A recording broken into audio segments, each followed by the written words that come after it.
Hello friends नमस्कार। तो friends देखंतु मैट्रिक और प्लस टू पास पिला मानक पई रजा पुओ भली एक चाकरी रहुची।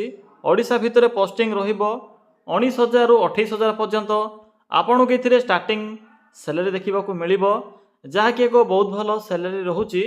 जेहेतु पोस्टिंग ओडिशा भितर रहुची तो ऑल ओवर ओडिशार पिला माने एही पोस्ट आवेदन करि परिबे एवं एथिरे आवेदन करिवार प्रोसेस फ्री ऑफ कॉस्ट होउची। तो मागणारे आपण माने पोस्ट आवेदन करें।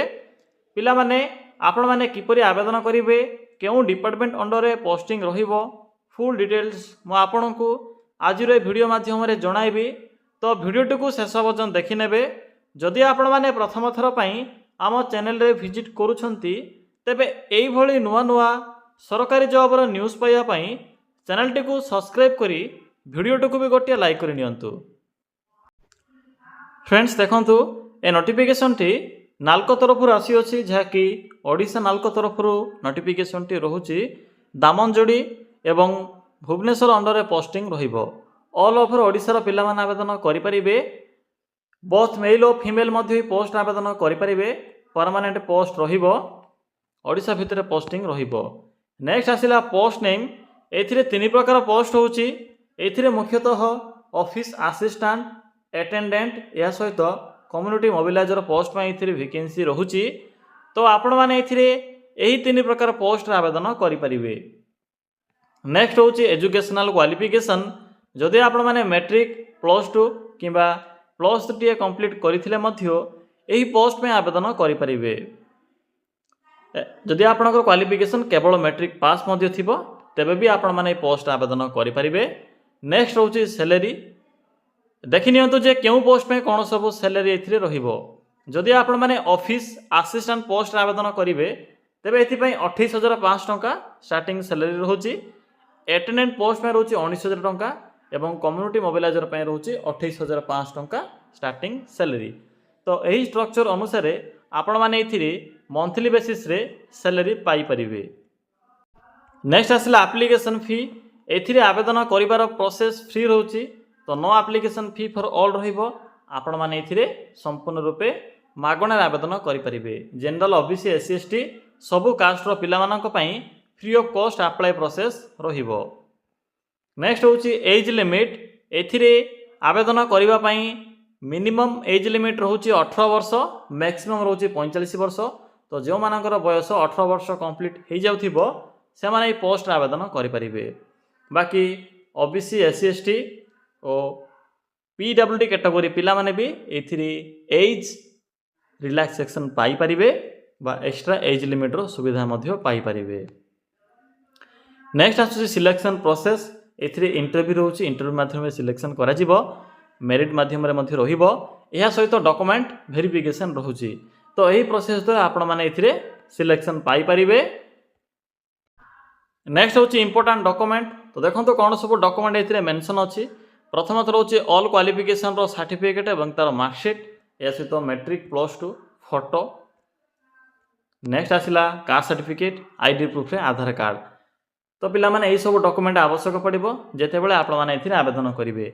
नेक्स्ट आस रहउची एप्लिकेशन मोड। एथिरे ऑनलाइन एवं ऑफलाइन दुईटी प्रोसेस रहउची। आपण माने चाहिले ऑनलाइन रे आवेदन करि परिबे, ऑफलाइन रे मध्ये आवेदन करि परिबे। तो चलतु देखि नेबा जे आपण माने किपर एथिरे आवेदन करिवे। एथिरे आवेदन करिवार फुल प्रोसेस टी आपण केबे कहिबी। डेट जेहेतु स्टार्ट होई सारिछि आपण माने आजि थारु ही एही पोस्ट आवेदन करि परिबे। पिला माने किपर देखंतु आवेदन करिवे। आवेदन करिबा पई सिंपली गूगल को आसी सर्च कर नियंतु। लेखंतु ओडिशा देन स्पेस ते लिखिबे जीओवीटी जॉब देन लिखिबे .in। देखि परिले जेठरे कोन मु टाइप कली सिंपली आपण माने एभली सर्च करिवे। यहाँ पर सर्च रो ऑप्शन पर क्लिक करिवे।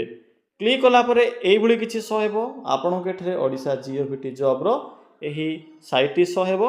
एहा सहित नेशनल फ्लैग रो सिंबल मध्ये देखा जिवो। तो सिंपली आपण माने साइट रो लिंक ऊपर क्लिक करंतु। क्लिक करि सरला परे एभली को इंटरफेस टी शो हेबो।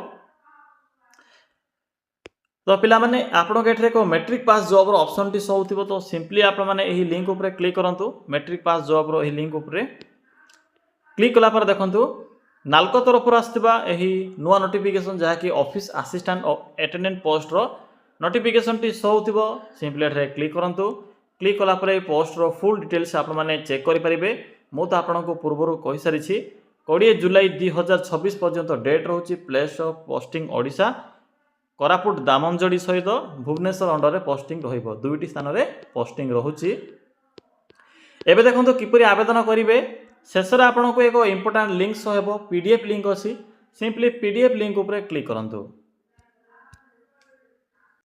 फ्रेंड्स आपण माने से नोटिफिकेशन पीडीएफ लिंक ऊपर क्लिक कला परे नाल्को तरफ आस्थिबा नोटिफिकेशन टी शो होइजिवो जहा कि ऑफिस असिस्टेंट अटेंडेंट यह सहित कम्युनिटी मोबिलाइजर पोस्ट रो नोटिफिकेशन टी देखिबा को मिलिबो तो देखंतु एथिरे कम्युनिटी मोबिलाइजर पे रहउची गोटिए पोस्ट होउची पोस्टिंग रहउची दामनजोड़ी एथिरे ग्रेजुएशन पास रहउची any discipline art science commerce सब स्ट्रीम रो पिला माने आवेदन करि परिबे नेक्स्ट रहउची ऑफिस असिस्टेंट एथिरे पोस्टिंग रहउची भुवनेश्वर रे पोस्टिंग रहिबो देखि परथमे मेंशन करा जायछि नाल्को फाउंडेशन कॉर्पोरेट भुवनेश्वर रे एथिरे पोस्टिंग रहिबो एनी ग्रेजुएट पिला माने एथिरे आवेदन करि परिबे जदि आपनकर आईटी किबा ऑफिस मैनेजमेंट ए सब रे जदि आपनकर किछि एक्सपीरियंस थिबो तबे आपण माने से एक्सपीरियंस सर्टिफिकेट अपलोड करिवे बा अटैच करिवे नेक्स्ट रहउची ऑफिस अटेंडेंट एथिरे रहउची मैट्रिक पास यार पोस्टिंग रहउची दामनजोड़ रे पोस्टिंग रहिबो मैट्रिक पास रहउची एक्सपीरियंस मध्ये आवश्यक पड़िबो बाकी देखंतु सैलरी केउ पोस्ट रे कोन सब रहउची से विषय रे मेंशन करा जायछि मु भी आपन को पूर्वरु एही सैलरी विषय रे कहि सारिछि तो चेक कर नेबे बाकी रहला मेडिकल फिटनेस